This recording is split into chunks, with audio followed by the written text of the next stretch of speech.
Welcome to this very special edition of the KAJ Masterclass Live, the show which ensures that you profit from your time spent here with experts, either through their industry insights, information, or simply learning from them. And today we have with us Teresa Bergen. She is a travel writer, long-time sober person, wants to help others in recovery see the world without picking up a drink. She's also the author of Sober Travel Handbook, Navigating the World Alcohol Free.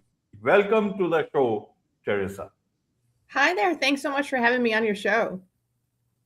You are welcome. Welcome to the show, Teresa. Welcome to India in this online form. And I'm sure not just in India, but a lot of people across the globe will benefit from what we are going to talk right now. We'll talk about the importance of sober travel, which is also real adventures. We'll talk about all this. But before that, let's talk a bit about your journey, your background, your story, so that the audience knows who they are listening to. Okay. Well, I live in the US on the West Coast in Oregon, and I've been a travel writer for about 15 years. And I had an early on struggle with alcohol as a teenager, and I was able to quit very young. So I've had my whole adult life to do interesting things, and hopefully, what I've learned will help other people. Absolutely. Absolutely, Teresa. So help us understand. You want people to what? Drink at home but not drink outside when they are traveling. Is that what it is, or is it something else? How does that work, Teresa? Well, no, I don't. No, I don't drink at all. I don't drink at home or when I'm traveling. So I'm concerned for people who are trying not to drink at all because when they travel, there's often extra temptations. So I'm trying to help them figure out how to um, avoid those temptations and work around them. Absolutely. Help us understand what you are trying to tell with what you are doing, what you have written in your book. Well, my book, I have a copy here, Sober Travel Handbook. It has a lot of it has lots of tips for what to do in different situations. Like, say you're going to a business networking thing for work out of town and everybody else is drinking and you're the only one who isn't.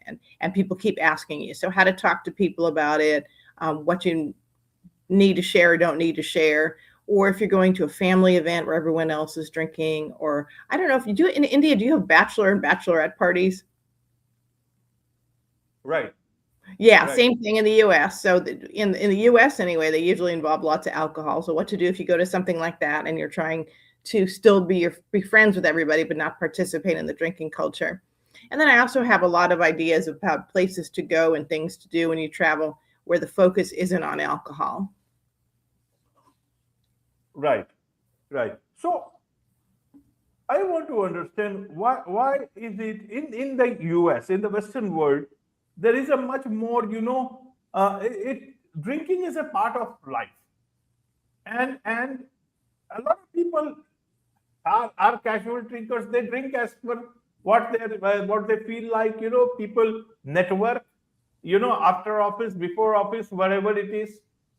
And uh, and it works in certain places.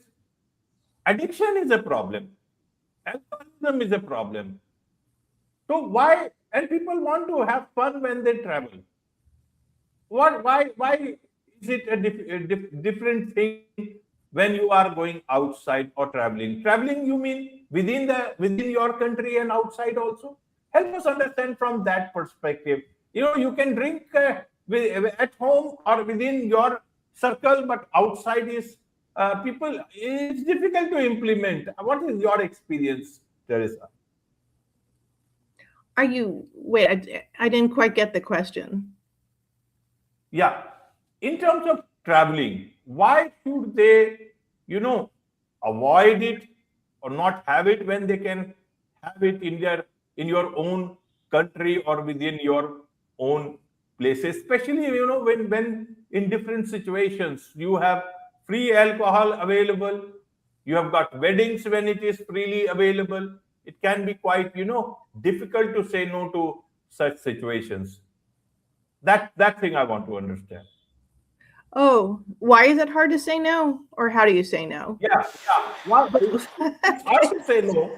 How do you say no actually then? Okay. Well, you want to say no as graciously as possible because you're probably with people you love or maybe people you work with. So you don't want to burn your bridges and be rude unless you really have to.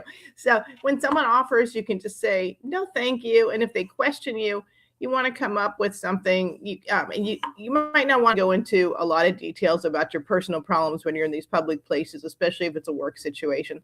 So you can say something kind of vague like, oh, alcohol doesn't agree with me, or it doesn't make me feel good, or I need to be up early in the morning, so I'm going to skip it. You could say something kind of like that that's vague. You don't have to say, oh, I battle with a problem. I have terrible problems. People don't want to hear that when you're at a festive event or a work event.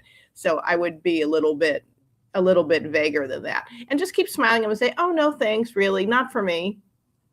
And if they persist and persist, then it's probably says more about their own drinking and their worries about their own intake than it does about you. Right, right.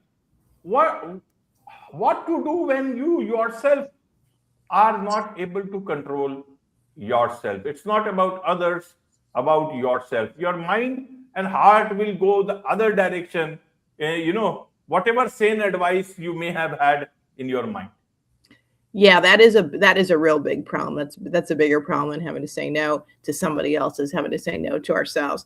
So I'd say first of all, if you know you're someone who's had a problem, say you've just quit drinking because you had a problem, I would wait a little while before I traveled and I would work at getting my life together and having a good support system at home.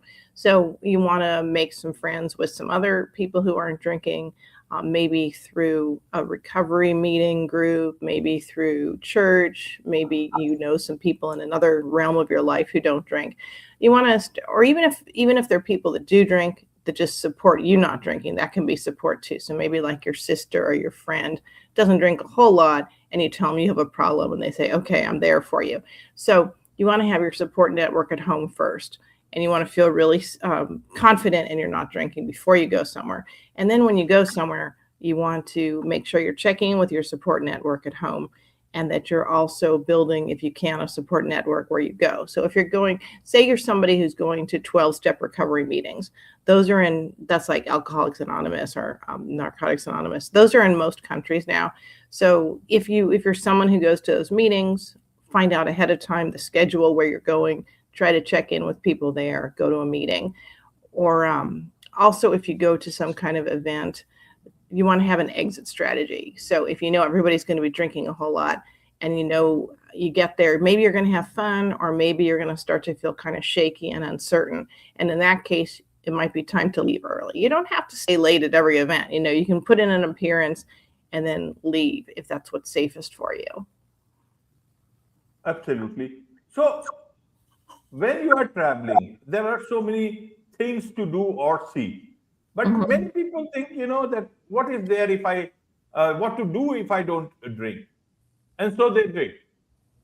How would you like to put to them that there is something much more beyond drinking? What are those things you would want to tell them so that they get enticed with those and not the drinks that are available? Well, if you've been drinking for a while and that's your main activity, then when you stop, it does seem at first like, what do I do all day? There's nothing to do. But the thing is, drinking is just one activity, and there's like about a billion other activities.